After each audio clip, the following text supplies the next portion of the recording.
Miller event back there.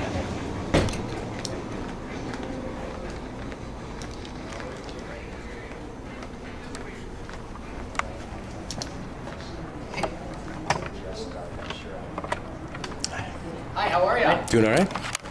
Aaron Miller. Hi, my name's Luke. Luke, nice to meet you. Nice to meet you as well. Who are you with, Luke? I work for the DFL. Okay. Well, good. They're in Rochester, too? Thank you. Were you in Rochester? No. Okay. Were you? I was actually. Love the hat. Oh yeah, I did take the hat off. So. I've never actually been to this Happy Chef before. I've driven by here about 1 million times. But Long time Mankato establishment. Many political Yeah. functions.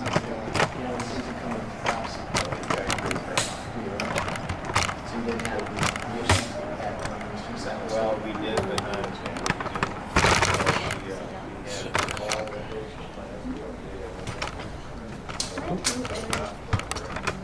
So, across on Men's side,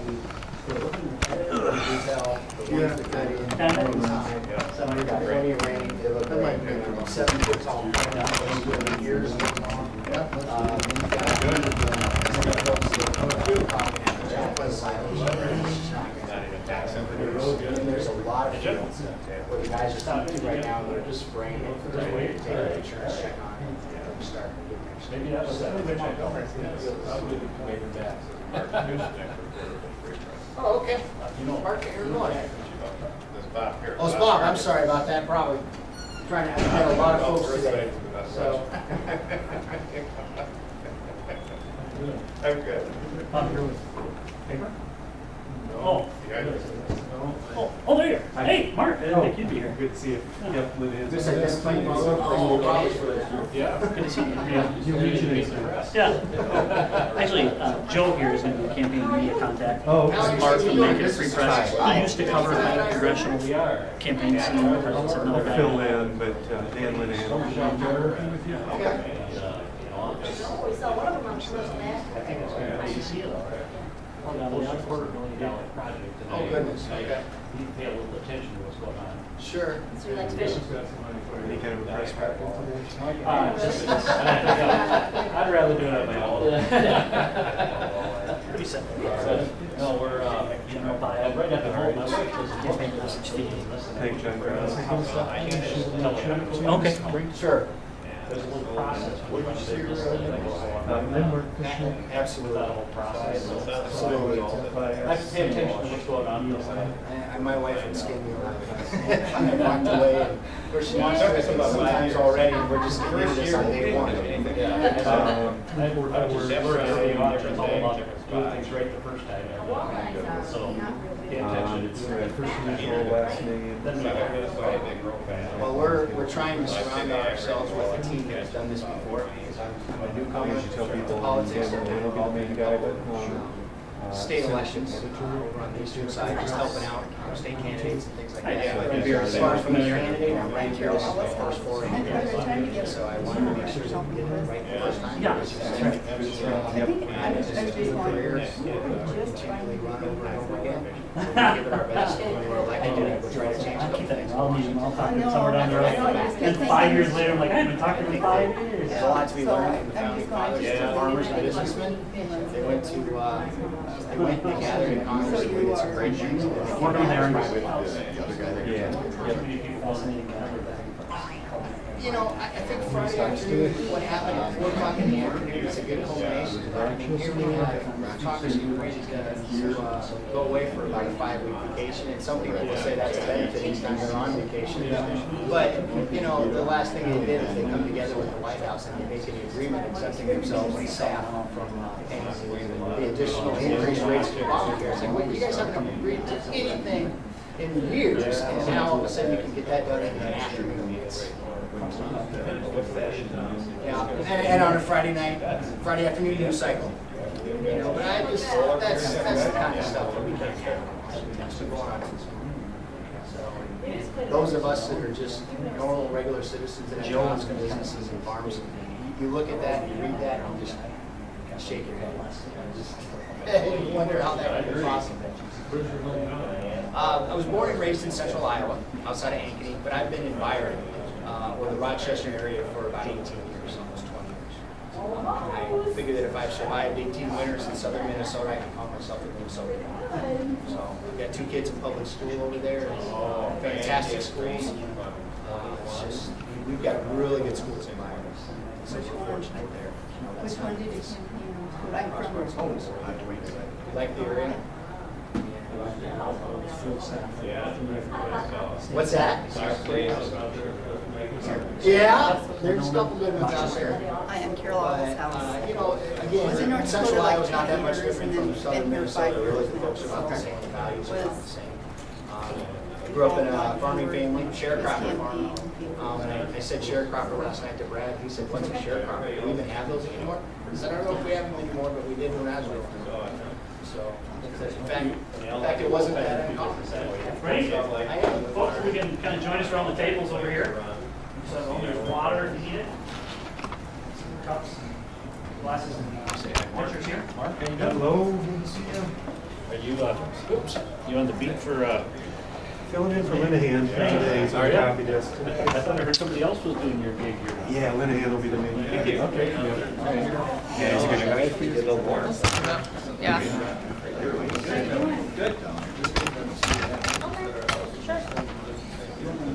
Never got a drop. Yeah. 3.5 is a little more than we need. Yes.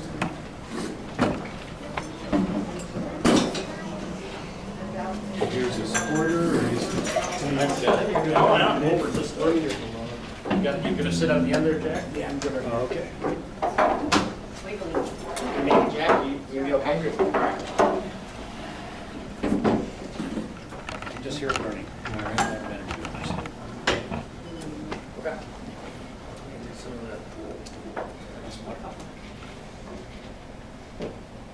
Ready? Hi, everyone. I'm Jennifer Miller, Aaron's wife. Thank you all for coming today. It's a very exciting day for our family. I'd like to start off by quoting anonymously a wise leader. If you concentrate on finding whatever is good in every situation, you'll discover that your life will suddenly be filled with gratitude, a feeling that nurtures the soul. As Aaron's wife, I'm overwhelmed on a daily basis of how much he fills his day with satisfaction from all his different avenues. He successfully outperforms daily whatever he sets his mind to do. His parents have said repeatedly to me that ever since he was a child, he strived to excel in whatever he did. And that goes to say that for very proud parents, proud children, and a proud wife. As you can imagine, we are very excited for what's happening today. Aaron and I are different people, but with a spirit of understanding and wholehearted support, together we've accomplished much, both individually and as a team. We truly complement each other's qualities and talents, and I'm enormously impressed with Aaron's integrity in every situation. And I trust you all believe me when I say I know Aaron will be an effective and remarkable congressman. Thank you. Good afternoon, everyone. What a great day. It's really been a terrific day already. It's only halfway through based on the schedule that we have today. But ladies and gentlemen, my name is Aaron Miller. And after visiting with family, with friends and supporters, and folks who have encouraged me, I am announcing my campaign to become the next congressman for Minnesota's 1st Congressional District. I want to thank my wife, Jennifer, and my 2 daughters, only of which one is here with us this afternoon, and for the love and support as we start on this journey. I also want to thank my parents, Cheryl and Keith, who joined us this morning in Rochester. I hope to do them proud and represent their values through this process. I'm running because I know that America can do better. I'm concerned that we may turn over a country to our children that is worse off than when we found it. As an adopted child raised in a rural farming family, my parents taught us to believe that with hard work, pursuit of an education, and a little persistence, anything in this great country was possible. They lived within their means. They never asked for a handout, and they were always willing to help when someone needed it. Folks in southern Minnesota were raised with those same values and are uncomfortable by what they see going on in Washington, D.C., and I agree. You know, one of the greatest things about this country is our resilience, our ability to recover from adversity and ultimately find ourselves better off than before. I do not believe our best days are behind us. Quite the opposite, in fact. I think that the future is once again bright in America. Our country does better when government is not the only answer. You know, right now our debt is about $17 trillion. That's roughly $53,000 for every man, woman, and child in this country. And we're adding about $900 billion a year to it annually. We're passing it on, we're past passing it on to our children. We're now passing it on to our children's children and to theirs. Government has to learn to live within its means. Part of the reason for the debt is the ever-increasing size of government. You know, one of the fastest growing economies in this country is around Washington, D.C. The recent scandals with the IRS, the NSA, and Benghazi prove that the government has grown so large that it's virtually unmanageable and much too intrusive. And very soon, the Obama administration is poised to take over 1/6 of our economy when Obamacare goes into effect. The statement, if you like your insurance, you can keep it, is about to become, you might like to keep it, but there's no way you'll be able to afford it. All across this country, companies are looking to shed employees and push more and more to part-time to get under the mandate.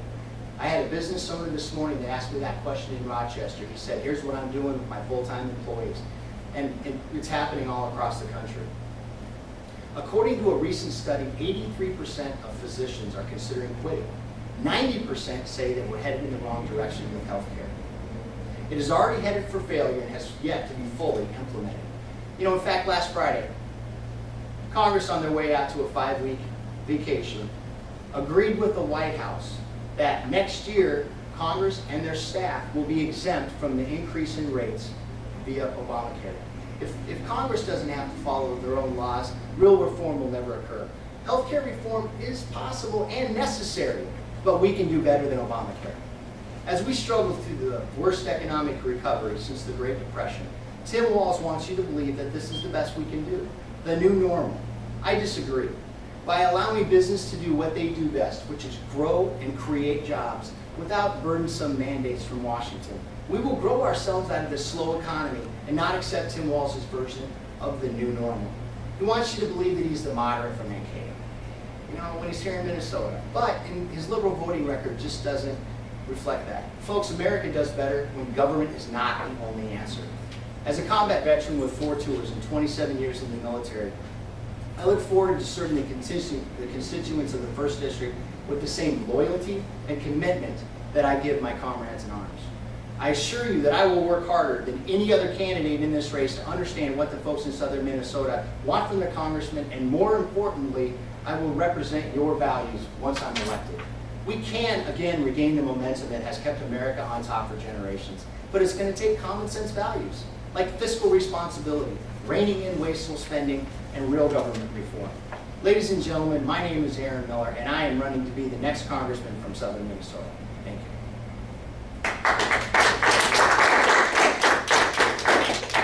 At this time, I'm happy to take some questions. Definitely abiding by the endorsement. Yes. I believe that the endorsement process is a litmus test for delegates to be able to have that first pass at the conservative candidates. And ultimately, the goal is to select a candidate that is most electable in November against Representative Walz. And I think that the delegate process is the best avenue today. You mentioned values from your family, from your parents. Can you tell me some of your principles and values that you live by? You know, absolutely. First of all, it's living within my means. You know, our family wouldn't be able to survive as a household, and most businessmen aren't able to survive without having a budget. Yet we haven't had one in Washington in many years. And we can talk about the reasons for that, but the bottom line is we have to have an understanding of what our budget's going to be and live within those budgets. The idea of just taking more and more without reform, without having any plan in place is ridiculous. That's number one, I think, the wasteful spending. Number two, we have to get the national debt and our deficit under control. We're past burdening, what I talked about earlier, we're past burdening our children with that. We're on to their children and beyond. It's almost to the point that it's out of control. Debt to GDP is 105%. What makes us different than Greece? We can print our own money. That's not acceptable. Piggybacking on that, you mentioned the basic economy. There's some of our people from other states in Washington who have been trying to defund Obamacare. Would you be one of those that would stand there and be part of that? I mean, there's 12 of them maybe right now. I do. Would you be strong enough to stand there and be with him or not? I do, and here's why I say that. It's because I've got over 15 years in the healthcare industry. And in working with physicians and in working with healthcare institutions as well as insurance companies, there are better things that we can do with healthcare to bring the cost down, to increase the care for the patients, which is the ultimate goal. The bottom line is when you have a 1,300-page bill that was passed hastily, and with the famous words, you have to pass it to read what's in it. Well, we're starting to see what's in it. We're starting to see that it's not working, and it's not going to work. And I believe that the administration is trying to do everything that they can do to push as many people on to the roles of Obamacare over the next year or two, and then come back and say, okay, we got to figure out how to pay for it. Because I can't think of one entitlement plan that Washington has given that's been eventually either taken away or reduced. And this is just another example of that. And so absolutely, Obamacare needs to be defunded and replaced by whatever means possible. Any other questions? Will you take the no taxes pledge, no new taxes pledge? I do. I believe that there's enough taxes in place. And in fact, there's too many burdensome taxes. I know even if there was a question this morning where a gentleman said, what do you think about Social Security being taxed? Well, what I think is you've already paid into it, you've already been taxed on it once, and now you've earned that right, and now you're being taxed on it again. It's not, there are several taxes where we look at where that occurs. You know, one example I gave, I'm still in the Army Reserve. And as a private citizen at my civilian job, I pay taxes. When I go to my drill weekends, part of the taxes that I pay with my civilian job goes to national defense and goes to the military. And when I go to my drill weekends, we also draw a pay or a stipend, and that gets taxed as well. So it's, you're getting taxed on something you've already been taxed on. We need to have a comprehensive overhaul of the tax system.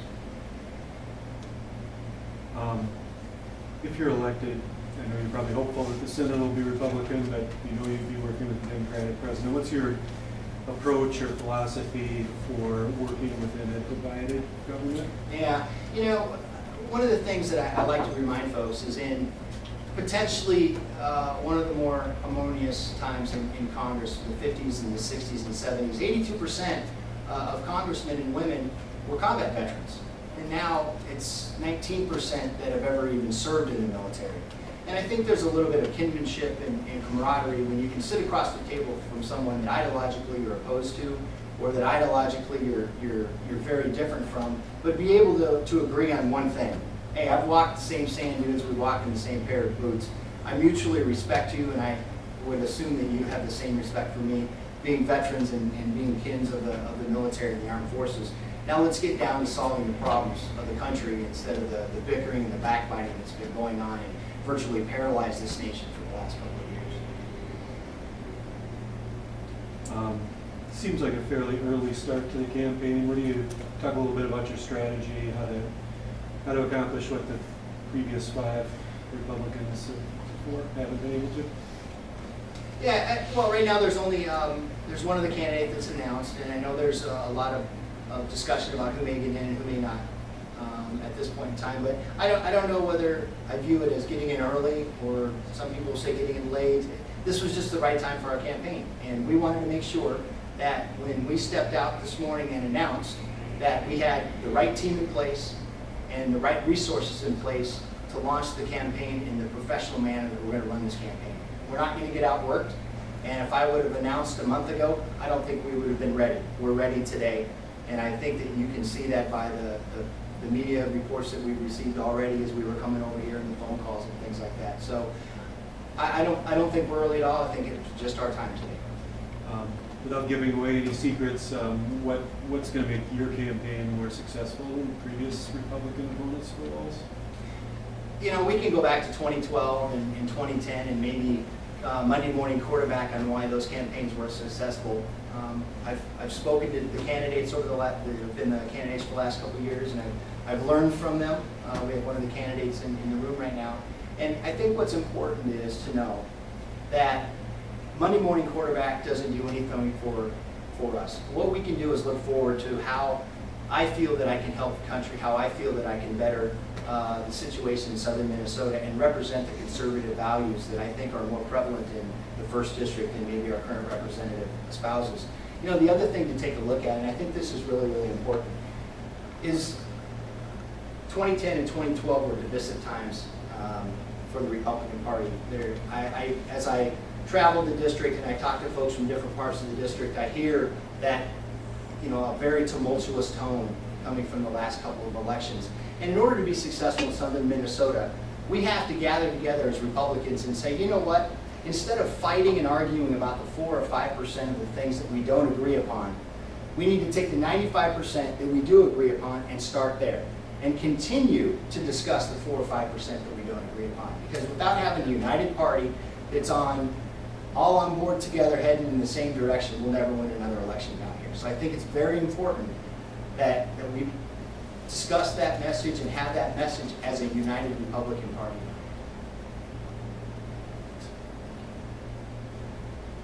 Any other questions? Aaron, you mentioned Benghazi. I think it's pretty evident at this point that Benghazi was a focal point for funneling arms and other supplies to the rebels in Syria. Yes. Rebels that include the Muslim Brotherhood, Al-Qaeda, and the like. Sure. Would you like to comment on funneling supplies, including arms, to our enemies? Yeah, you know, that's a great question, Alan, first of all. And secondly, I think it's been reported, and no one really knows because I don't think the whole story has come out yet, but the belief is, what Alan is referencing, the belief is that the arms were going from Libya into Syria. The problem with that is the Syrian civil war has been going on for a couple of years now, and we have no idea who's on the ground there. And the expectation that we're just going to go in and arm random civilians or random insurgents in Syria and have that come out to be the best course of action is ridiculous and ludicrous. It didn't work out well for us in Afghanistan. It won't work out well for us in Syria. You know, I've got multiple deployments. I've seen the world from a little bit different perspective than some folks have. And there are bad people around the world, and some of those folks were never going to change their opinions in the United States. And I believe that nation building should start at home versus starting in foreign countries that really we're not going to change. We try to democratize parts of the world that, quite frankly, we have a unique form of government here, and we have a unique democracy here that really hasn't been duplicated anywhere else. We need to maybe look at focusing on our country first, and maybe a little bit less on the Middle East that we're not really going to make that much of a change to. So to answer your question in a roundabout way, I do not support randomly funneling arms into Syria for something that's been going on for 2 years. Any other questions?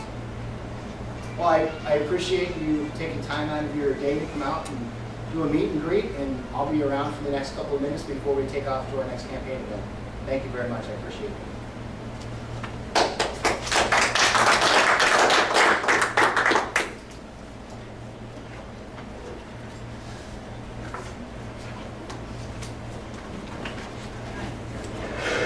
Nice to meet you.